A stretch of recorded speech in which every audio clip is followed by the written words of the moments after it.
लेकर भी पूछा जा सकता है कि ये किसका मजमून है। तो पहला है यहाँ पे शायरी का समाजी मनसब।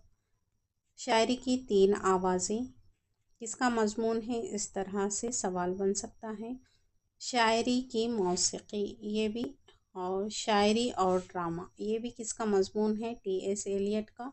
और रिवायत और इनफरादी सलाहियत ये भी किसका है, तो टी.एस. एलियट का।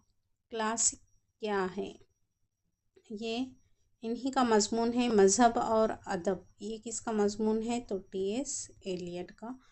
तजुर्बा और तनक़ीद ये भी इन्हीं का है, और तनक़ीद के हुदूद ये भी इन्हीं के हैं, टी.एस. एलियट के।